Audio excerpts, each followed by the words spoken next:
اسرائیلی وزیر اعظم Benjamin Netanyahu نے social media platform X پر یہ بتایا ہے کہ انہوں نے جیروسلم میں اسرائیل میں بھارتی سفیر جے پی سنگھ سے ملاقات بھی کی اور اس دوران سیکیورٹی اور معیشت کے شعبوں میں اسرائیل اور بھارت کے درمیان تعاون کو مضبوط اور وسیع تر کرنے پر بات چیت کی، جبکہ انہوں نے مزید یہ کہا ہے کہ میں نے بھارت سے آئے ہوئے سینئر صحافیوں کے گروپ سے بھی ملاقات کر کے ان کے سوالات کے جوابات دیے۔ بھارتی T V channel N D T V کے مطابق ناظرین، نیتن نے اس بات کی تصدیق کی کہ مئی میں بھارتی فوجی حملے کے دوران اسرائیلی ہتھیار استعمال کیے گئے اور اس کے علاوہ مشترکہ طور پر تیار کیے گئے ہیرب ڈرونز اور باراک 8 میزائل بھی استعمال ہوئے۔ این ڈی ٹی وی کے مطابق اسرائیل نے آپریشن سندور کی مکمل حمایت اور بھارت کے ساتھ تعاون کیا۔ دوسری جانب Nitin says Israel to take control of all of Gaza۔ 22 ماہ کی مکمل جنگ، 60,000 سے زائد فلسطینیوں کی شہادت اور غزہ کو قحط میں دھکیل دینے کے باوجود اسرائیلی وزیر اعظم نیتن عالمی دنیا، اپنے عوام، اسرائیلی عسکری قیادت کی رائے کو مکمل طور پر نظر انداز کرتے ہوئے جنگ کو مزید بڑھانے اور غزہ پر مکمل کنٹرول کا حکم دینے کی تیاری کر رہے ہیں۔ ابھی ناظرین 2 گھنٹے پہلے ہی اسرائیلی وزیر اعظم اور ان کی کابینہ کے سینئر وزراء اجلاس میں شریک ہوئے اور یہ بحث ابھی بھی جاری ہے کہ غزہ پر مکمل کنٹرول کرنا چاہیے یا نہیں۔ سیکیورٹی کابینہ کا یہ اجلاس اسی ہفتے اسرائیلی فوجی سربراہ کے ساتھ 3 گھنٹے کی ایک کشیدہ میٹنگ کے بعد ہو رہا ہے کہ جس میں فوجی سربراہ نے جنگی مہم میں توسیع پر اپنے شدید ریزرویشنز اور تحفظات کا اظہار کیا تھا۔ اسرائیلی فوج کے chief of staff lieutenant general Eyal Zamir نے وزیر اعظم کو خبردار کیا تھا کہ غزہ پر مکمل قبضہ کرنے سے اسرائیلی فوج پھنس کر رہ جائے گی، اسرائیلی یرغمالیوں کی جانیں بھی خطرے میں پڑ جائیں گی۔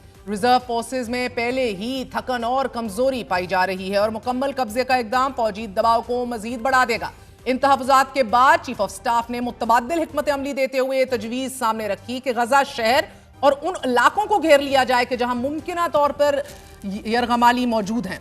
مگر نیتن اور اس کے انتہا پسند وزیر غزہ پر مکمل فوجی فتح کا خواب دیکھ رہے ہیں۔ ایز وی اسپیک یہ گفت و شنید جاری ہے۔ میٹنگ میں عسکری اور فوجی قیادت کے درمیان شدید اختلافات کے باوجود مگر نیتن کے دفتر نے بیان جاری کیا ہے کہ اسرائیلی فوج سیکیورٹی کابینہ کے کسی بھی فیصلے پر عمل درآمد کے لیے تیار ہے، مگر اسرائیل کے اپوزیشن لیڈر یار لاپید نے نیتن کے غزہ پر مکمل قبضے کے فیصلے کو انتہائی برا فیصلہ قرار دے دیا ہے۔ غزہ پر قبضے کا 5 نکاتی مجوزہ منصوبہ منگل کو اسرائیلی سیکیورٹی اجلاس میں پیش کیا گیا تھا۔ ناظرین، اس منصوبے کے مطابق غزہ شہر کے قریباً 10 لاکھ شہریوں کو چند ہفتوں میں انخلا پر مجبور کیا جانا ہے اور شہری انفراسٹرکچر کو دوسرے علاقوں میں منتقل کرنے کے بعد فوجی کارروائی شروع کی جائے گی۔ دوسرے مرحلے میں ایک نیا فوجی حملہ شروع کر دیا جائے گا۔ امریکی صدر کی طرف سے پھر ایک تقریر کی جائے گی کہ جس میں انسانی امداد میں اضافے اور اسرائیل کے ساتھ تعاون کا اعلان کر دیا جائے گا اور یہ کارروائی 4 سے 5 ماہ میں مکمل کر لی جائے گی، مگر اس منصوبے کو لے کر عسکری قیادت اور اپوزیشن جماعت کو سنگین خدشات لاحق ہیں۔ اس تشویش کا اظہار بھی کیا جا رہا ہے کہ اسرائیل کے 50 سے 20 کے قریب زندہ ہاسٹیجز اور یرغمالیوں کی جان کو خطرے میں ڈال دیا جائے گا۔ اپوزیشن جماعت یہ تجویز پیش کر رہی ہے کہ اسرائیل عرب ممالک کو غزہ کا انتظام سنبھالنے دے تاکہ اسرائیل صرف حماس کے خاتمے پر توجہ دے سکے، مگر ابھی تک نیتن نے ان تجاویز کو مسترد کر دیا ہے۔ امریکی صدر نے بھی اسرائیل کو یہ کہہ کر کھلی چھوٹ دے رکھی ہے کہ وہ اسرائیل کے فیصلوں میں مداخلت نہیں کر سکتے۔ نیتن کے اس خونی منصوبے کو اسرائیل کے اپنے ہی عوام بھی مسترد کر رہے ہیں۔ وزیر اعظم ہاؤس کے باہر مظاہرے بھی ہو رہے ہیں اور آج ہی ایک اسرائیلی یرغمالی کی والدہ نے اپنے عوام سے اپیل کی ہے کہ وہ سڑکوں پر نکل کر اس منصوبے میں توسیع کی مخالفت کریں اور یہ جنون اب بند ہونا چاہیے۔ سی بی ایس نیوز کی صحافی کرٹنی کیلی نے نیتن کے اسی جنگی منصوبے کے حوالے سے یہ کہا ہے کہ اسرائیلی وزیر اعظم ہر صورت جنگ میں توسیع کے منصوبے پر کاربند ہیں اور یہ غزہ کی مکمل تباہی کا منصوبہ ہے۔ آپ کو بتاتے چلیں، بنجامن نیتن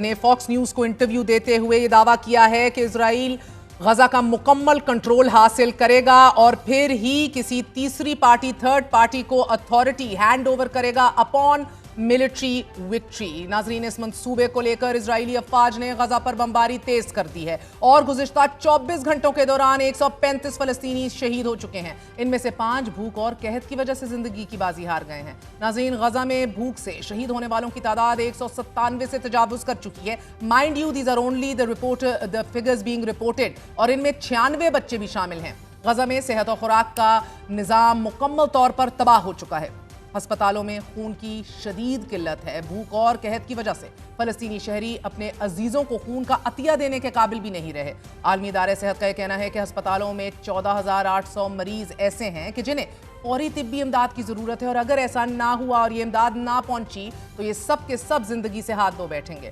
امدادی کیمپوں کی حالت انتہائی دردناک ہے کہ جہاں اسرائیلی افواج بھوکے پیاسے فلسطینیوں کو براہ راست گولیاں مار کر شہید کرتی جا رہی ہے. ناظرین، گزشتہ روز بھی ایک امدادی مرکز پر فائرنگ سے 17 فلسطینیوں کو شہید کر دیا گیا، اور بھوک سے آج بھی ناصر ہسپتال میں 2 بچوں کی موت واقع ہوئی ہے. اسرائیلی وزیر اعظم کے ظالمانہ اقدام پر اسرائیل ہی کے سابق وزیر اعظم ایہود باراک نے نیتن یاہو اور ان کی حکومت کو سخت تنقید کا نشانہ بناتے ہوئے یہ کہا ہے کہ غزہ کی جنگ دھوکہ دہی کی ایک جنگ بن چکی ہے، اور نیتن یاہو نے سیاسی مفادات کے لیے قوم اور دنیا کو گمراہ کر رکھا ہے. واضح رہے، اسرائیل کے اندر سے ہی سامنے آنے والی فقط ایک آواز ہے جو ظاہر کرتی ہے کہ خود اسرائیلیوں کو بھی اس جنگ سے متعلق گہرے خدشات ہیں، لیکن فاکس نیوز کو دیے ہوئے نیتن یاہو کے انٹرویو میں ایک بات ضرور الگ ہے، وہ یہ ان کا انکشاف ہے کہ غزہ پر اسرائیل گورننس کرنے میں دلچسپی نہیں رکھتا، حکمرانی کرنے میں دلچسپی نہیں رکھتا، لیکن مکمل ملٹری کامیابی اور وکٹری کے بعد اسرائیل کسی عرب فورس کو یہ گورننس اور حکمرانی کے تمام تر اختیارات سونپ دے گا، مگر ایک ایسا عرب ملک ہو کہ جو اسرائیل کو خطرہ پوز نہیں کرتا. ناظرین،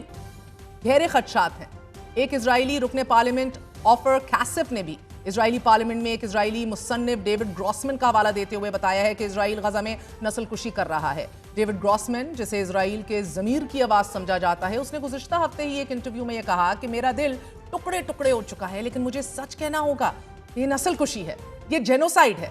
میں برسوں تک نسل کشی کے لفظ سے گریز کرتا آیا ہوں، لیکن میں نے جو مناظر دیکھے، جو باتیں میں نے غزہ کے لوگوں سے سنی، اس کے بعد اب مزید اس سچ سے میں انکاری نہیں ہو سکتا. ڈیوڈ گراسمن کا یہ اقتباس اسرائیلی پارلیمنٹ میں پڑھنے پر رکن پارلیمنٹ آفر کاسف کو ہی پارلیمنٹ سے باہر نکال پھینکا. امریکی صدر ڈونلڈ ٹرمپ نے بھی گزشتہ روز یہ تسلیم کر لیا کہ غزہ کی حالات انتہائی مخدوش ہیں، وہاں بھوک ہے، وہاں ننگ ہے، لیکن انہوں نے فلسطینیوں کی نسل کشی کو تسلیم کرنے سے انکار کر دیا.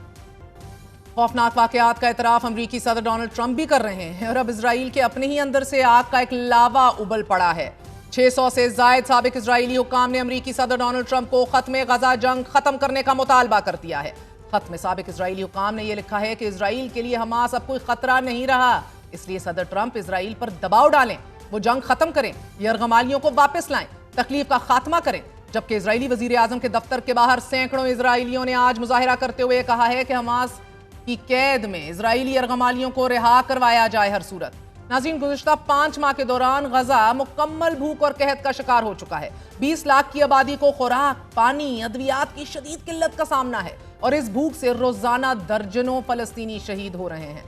غزہ میں بھوک ایک ہلاکت خیز ہتھیار کے طور پر استعمال کی جا رہی ہے. غذائی قلت کے شکار فلسطینی بچوں کی ایسی لرزہ خیز تصاویر اور فوٹیجز سامنے آ رہی ہیں کہ جنہیں دیکھ کر ویتنام، روانڈا، صومالیہ کے تمام تر قحط اور بھوک